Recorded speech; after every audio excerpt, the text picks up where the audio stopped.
welcome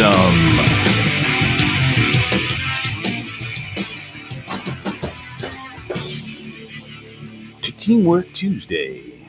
That's right, Teamwork Tuesday. So, who is on your team and are they supporting you? And I hate to sound cliche because this is one of those topics that are brought up so often.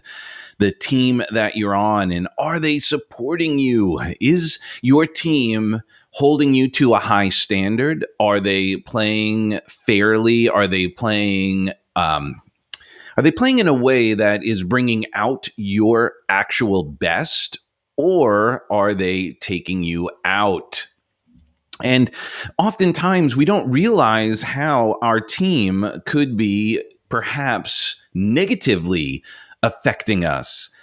This other than conscious programming that occurs where we rely so heavily sometimes on the team that we've got. We actually make some assumptions that team is going to be supporting you, that they have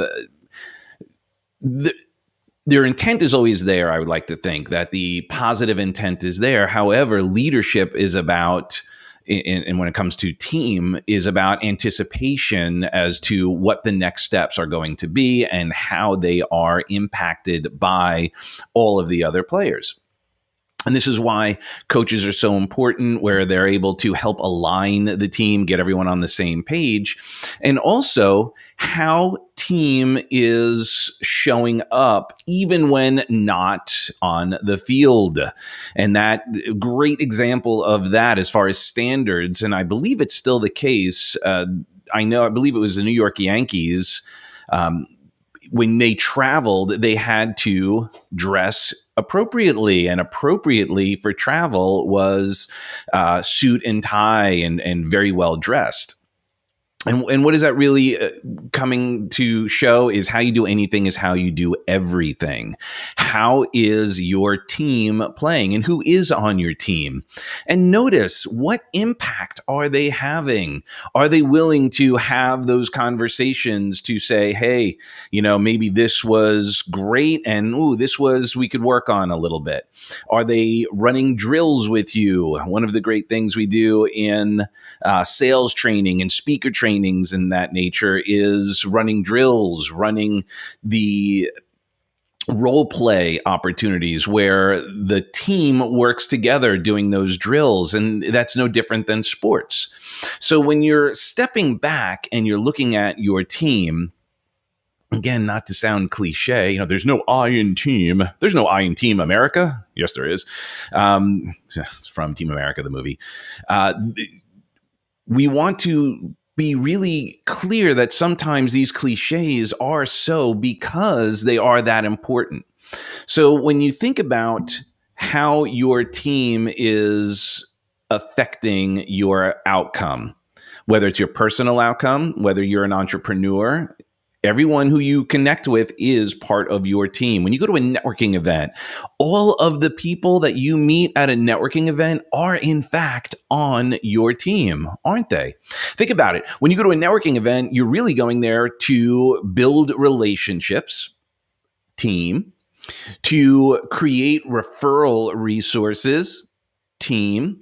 Are you willing to play as a team? Are you willing to give, not just receive? So as an entrepreneur, are you giving referrals? As a salesperson, are you giving referrals as well as receiving them?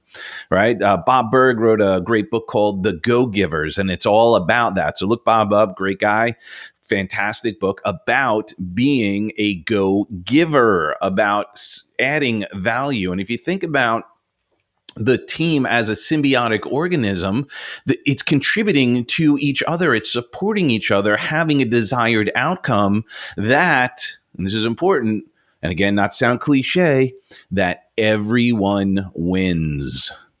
The win, win, win, or more wins if possible, right? And then on a side note, and it's sad that things maybe haven't been this way, as much anymore. I remember growing up, soccer was the game that I played quite a bit as a youngin. And after the game was over, win or lose, everyone congratulated each other. So we did that lineup, and we'd walk by and slap hands, like, good game, good game, good game.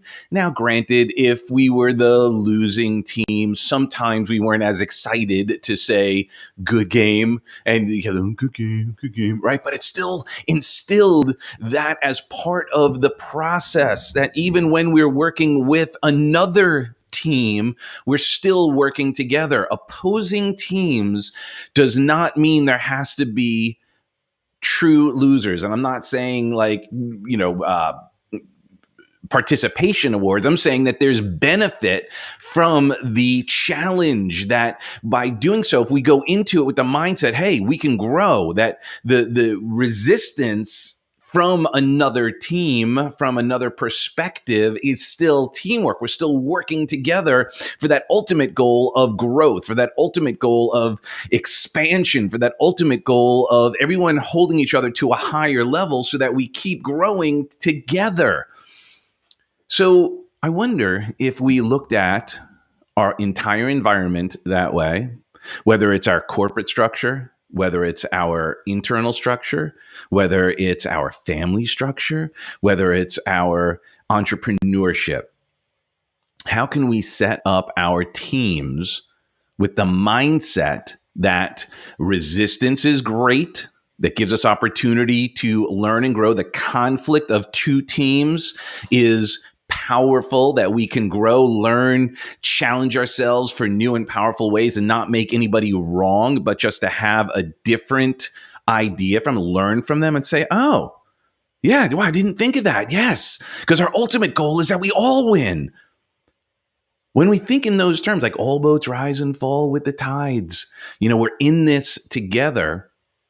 And if you watch, what's really powerful, if you watch like martial art, like MMA and boxing and all those independent sports, and even in the big sports, team sports, you'll notice that the really successful ones always acknowledge and admire their competitors, their competition, that they understand that while we are having an outcome to overcome, to win that game in that moment or win that championship, we also respect and honor the person, the team who is offering the resistance and conflict. So, food for thought. I wonder if we changed our relationship with conflict, and that even internal conflict within our team, when received properly, meaning not right or wrong, but taking us to our desired outcome, how transformative that would be. And I wonder if internally, if we're honest, couldn't we all agree we may have enough voices in our head that we could have group therapy all by ourselves, that we have an internal team as well, and that each part of that team serves a purpose? Food for thought. So if you'd like more information about all of this cool, crazy stuff about taking your business to the next level, whether it's corporate or whether it's internal, like an entrepreneur, go ahead to ifreedomhacknow.com, and there's a free training there around how we can master our world, how to create the three keys to creating financial freedom, which of course is important. And why is that important? So we can ultimately have that emotional freedom, that spiritual freedom, and all of that will be clear in that training and how it all works. So I appreciate you for who you are and who you aren't. And we will see you real soon. There you go.